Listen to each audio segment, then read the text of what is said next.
Welcome to our channel infinite NEET Tamil. இன்றைக்கி நம்ம என்ன பார்க்க போகிறோம்னு பார்த்தீங்கன்னா, கெமிஸ்ட்ரியில் வந்து எல்லாருமே டஃப்பாக கருதப்படுற ஒரு டாபிக் இல்லை சாப்டர் சொல்லலாம், தெர்மோடைனமிக்ஸ். தெர்மோடைனமிக்ஸ் அப்படின்னா என்ன, தெர்மோடைனமிக்ஸில் என்னென்ன டைப் ஆஃப் சிஸ்டம் இருக்குது, அப்புறம் வந்து பார்த்திங்கன்னா எக்ஸ்டென்சிவ் அண்ட் இன்டென்சிவ் ப்ராப்பர்ட்டியை பற்றி தான் இன்றைக்கி நம்ம வீடியோவில் பார்க்க போகிறோம். ஸோ தெர்மோடைனமிக்ஸ், தெர்மோ அப்படின்னா நம்ம என்ன சொல்லுவோம் அப்படின்னு பார்த்தீங்கன்னா ஹீட் அப்படின்னு சொல்லுவோம். தெர்மோ அப்படின்னாலே ஹீட்டுன்னு அர்த்தம். டைனமிக்ஸ் அப்படின்னா மோஷன் அப்படின்னு அர்த்தம். ஸோ தெர்மோடைனமிக்ஸில் நம்ம என்ன படிக்க போகிறோம்னா ஹீட் இன் மோஷன், இதை பற்றி தான் நம்ம படிக்க போகிறோம். இங்கே வந்து பார்த்திங்கன்னா தெர்மோடைனமிக்ஸில் நம்ம வந்து என்னென்ன பற்றிலாம் படிக்க போகிறோன்னா ஹீட், ஒர்க், அப்புறம் different form of energy, different form of energy, heat change, அப்புறம் பார்த்திங்கன்னா ஃபீஸிபிள் ப்ராசஸ் பற்றி தான் படிக்க போகிறோம்.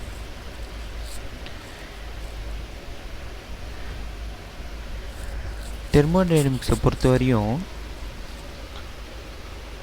நம்ம சிஸ்டம் சரௌண்டிங்ஸ் அப்படின்னு ஒரு ரெண்டு இம்பார்ட்டண்ட் டேர்மை வந்து நம்ம சொல்லுவோம். என்ன சார் சிஸ்டம், எது வந்து சரௌண்டிங்ஸ் அப்படின்னா, சப்போஸ் இப்போ ஒரு வெசல் எடுத்துக்கிறோம். இந்த வெசலில் தான் நம்ம வந்து என்ன பண்ண போகிறோம் அப்படின்னா எக்ஸ்பெரிமெண்ட் பண்ண போகிறோம். இந்த வெசலை தான் நம்ம என்ன சொல்லுவோம்னா சிஸ்டம் அப்படின்னு சொல்லுவோம். சரௌண்டிங்னா என்னென்னா இந்த சிஸ்டமை சுற்றி உள்ள மீதி பார்ட்டுக்கு பேர் தான் என்னன்னு சொல்லுவாங்கன்னா சரௌண்டிங் அப்படின்னு சொல்லுவாங்க. ஸோ இது வந்து சரௌண்டிங். நம்ம எதில் எக்ஸ்பெரிமெண்ட் செய்கிறோமோ அது வந்து சிஸ்டம். அது சுற்றி இருக்கிற மீதி ரிமைனிங் பார்ட் எல்லாமே பார்த்திங்கன்னா சரௌண்டிங்ஸ். இந்த சிஸ்டம் ப்ளஸ் சரௌண்டிங் இந்த ரெண்டுத்தையும் சேர்த்து தான் நம்ம என்ன சொல்லுவோம் அப்படின்னு பார்த்திங்கன்னா யூனிவர்ஸ் அப்படின்னு சொல்லுவோம். அடுத்து வந்து பார்த்திங்கன்னா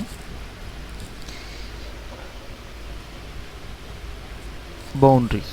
பவுண்ட்ரினா என்னன்னா, சப்போஸ் வந்து இப்போ ஒரு சிஸ்டம் எடுத்துப்போம்.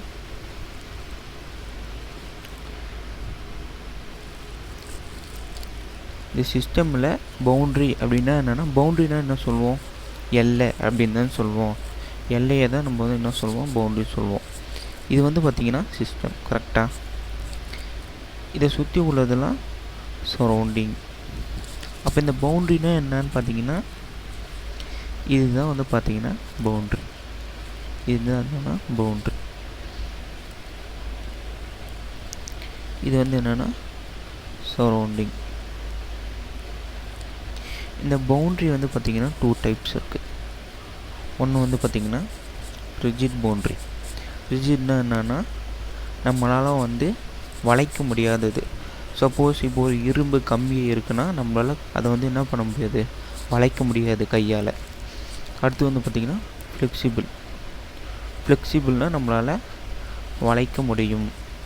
ஃபார் எக்ஸாம்பிள் பார்த்திங்கன்னா நம்ம கரண்ட்டு கம்பியில் இருக்கக்கூடிய ஒரு மெல்லிசான ஒயரை நம்மளால் என்ன பண்ணலாம், வளைக்க முடியும். அப்புறம் வந்து பார்த்திங்கன்னா இந்த வெசலோட ப்ராப்பர்ட்டி, இந்த பவுண்ட்ரியோட ப்ராப்பர்ட்டியை பற்றி இப்போ நம்ம பார்க்க போகிறோம். பவுண்ட்ரியோட பின்னா பவுண்ட்ரியோட ப்ராப்பர்ட்டியை பற்றி பார்க்க போகிறோம். நீங்கள் வந்து பின்னு எழுதக்கூடாது, நீங்கள் வந்து நோட்ஸ் எடுக்கிறப்போ ஃபுல் ஃபார்மில் எழுதிக்கோங்க. இப்போ பவுண்ட்ரியை பற்றி பார்க்க போகிறோம். பவுண்ட்ரி வந்து அது வந்து டூ டைப்ஸ் இருக்குது. ஃபஸ்ட்டு வந்து பார்த்திங்கன்னா டயாதெர்மிக். டயாதெர்மிக்னா என்ன சார் அப்படின்னு பார்த்தீங்கன்னா, டயாதெர்மிக்னா என்னென்னா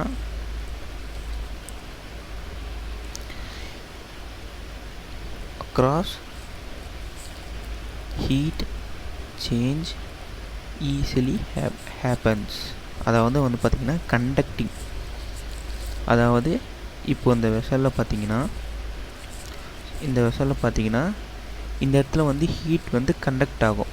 கண்டக்ட்னா என்ன பண்ணுவோன்னா, சப்போஸ் இப்போ நம்ம பாத்திரத்தில் வந்து சுடு தண்ணி வைக்கிறோம் அப்படின்னு பார்த்திங்கன்னா அந்த அந்த இந்த பாத்திரத்தோட பவுண்ட்ரி, அதாவது பாத்திரத்தில் என்ன ஆகும்னு கேட்டிங்கன்னா சூடு ஏறும்.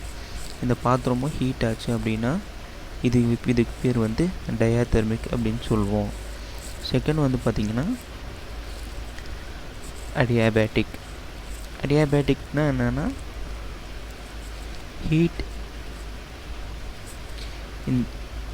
ஹீட் வந்து ஃப்ளோ ஆகாது. Heat can't flow. அதாவது வந்து பார்த்திங்கன்னா இன்சுலேட்டிங். சப்போஸ் அந்த பாத்திரத்தில் வந்து ஹீட் வந்து சப்போஸ் இதான் வெசல்னால் இதில் வந்து ஹீட் வந்து ட்ரான்ஸ்ஃபர் ஆகாது. No transfer of heat. இடத்துல ஹீட் வந்து என்ன ஆகாதுன்னு பார்த்தீங்கன்னா ட்ரான்ஸ்ஃபர் ஆகாது. அப்படின்னா என்னென்னா, இந்த பாத்திரம் வந்து என்ன ஆகும்னா சூடாகாது. உள்ளே இருக்கிற இந்த தண்ணியுமே என்னென்ன ஆகும், பாத்திரமே கண்டக்ட் பண்ணாதப்போ இந்த இடத்துல நம்ம ஒரு ஃப்ளேம் வச்சோன்னா இந்த இடத்துல வந்து இது ஹீட் ஆகுமா? நிச்சயமாக ஆகாது. அதனால் ஹீட் எக்ஸ்சேஞ்ச் வந்து பார்த்திங்கன்னா 0. சேஞ்ச் இன் ஹீட் இல்லைன்னா ஹீட் எக்ஸ்சேஞ்ச் வந்து பார்த்திங்கன்னா 0. தெர்மோடைனமிக்ஸில் பொறுத்த வரையும் நம்ம வந்து ஹீட்டை எப்படி டினோட் பண்ணுவோம் அப்படின்னு கேட்டிங்கன்னா Q. இதுதான் இதோட டேர்ம். ஹீட்டை வந்து நம்ம Qன்ற ரெப்ரசன்ட் பண்ணுவோம். இந்த இடத்துல சேஞ்ச் இன் ஹீட்டுனால delta Q is equal to 0. அதாவது வந்து பார்த்திங்கன்னா ஹீட் வந்து எக்ஸ்சேஞ்ச் ஆகாது. அந்த பேர்னிங் ஃப்ளேமுக்கும் இந்த வெசலுக்கும் வந்து பார்த்திங்கன்னா ஹீட் வந்து ஏறாது. அப்படின்னு பார்த்திங்கன்னா, சப்போஸ் இந்த வெசலில் வந்து நான் வந்து இப்போ தண்ணி வச்சுருக்கேன், ஹீட் பண்ணுறேன் அப்படின்னா இந்த ஹீட் வந்து பார்த்திங்கன்னா இந்த தண்ணியில் வந்து ஏறாது. அதாவது initial temperature is equal to final டெம்பரேச்சரில் இருக்கும். இதுதான் வந்து பார்த்திங்கன்னா அடியாபேட்டிக். ஸோ வந்து பார்த்திங்கன்னா சேஞ்ச் இன் ஹீட் வந்து பார்த்திங்கன்னா 0 இன் கேஸ் ஆஃப் அடியாபேட்டிக். இது வந்து ரொம்ப இம்பார்ட்டண்ட்டான ஒரு பாயிண்ட்டு. இது வந்து நீங்கள் வந்து நோட் பண்ணிக்கோங்க, வெரி வெரி இம்பார்ட்டன்ட் பாயிண்ட். அடுத்து வந்து பார்த்திங்கன்னா டைப்ஸ் ஆஃப் சிஸ்டம். 3 டைப்ஸ் இருக்குது. ஃபஸ்ட்டு வந்து ஓப்பன்னா, சப்போஸ் இப்போ ஒரு வெசல் இருக்குன்னா இந்த வெசல் வந்து ஓப்பன்லேயே இருக்கும். இதை வந்து நம்ம வந்து க்ளோஸ் பண்ணி வைக்கிறது இல்லை. இப்போ பாருங்கள், சப்போஸ் இப்போ நான் இந்த இடத்துல வந்து பார்த்திங்கன்னா ஃப்ளேம் பண்ணுறேன் அப்படின்னா நீங்களே இமேஜின் பண்ணி பாருங்கள். இந்த இடத்துல வந்து மாஸ் வந்து எக்ஸ்சேஞ்ச் ஆகும். எப்படின்னு பார்த்தீங்கன்னா, இருக்கிற இந்த வாட்ரு வந்து என்னவா மாறும் அப்படின்னு பார்த்தீங்கன்னா வாட்டர் வேப்பராக மாறி வெளியில் போகும். அப்படி போச்சுன்னா இதோட மாஸ் வந்து பார்த்திங்கன்னா குறையும். அதே சமயத்தில் இந்த இடத்துல எனர்ஜியும் எக்ஸ்சேஞ்ச் ஆகுது. என்ன எனர்ஜி எக்ஸ்சேஞ்ச் ஆகுது அப்படின்னு பார்த்தீங்கன்னா ஹீட் எனர்ஜி வந்து எக்ஸ்சேஞ்ச் ஆகுது. இங்கேருந்து ஹீட் வந்து இங்கே போய் ஹீட் வந்து சரௌண்டிங்ஸுக்கு போயிடுது. அதனால் ஓப்பன் சிஸ்டம் பார்த்திங்கன்னா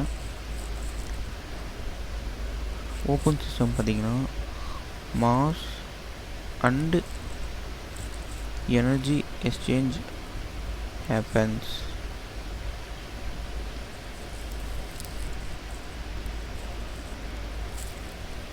அடுத்து வந்து பார்த்திங்கன்னா க்ளோஸ்டு சிஸ்டம்.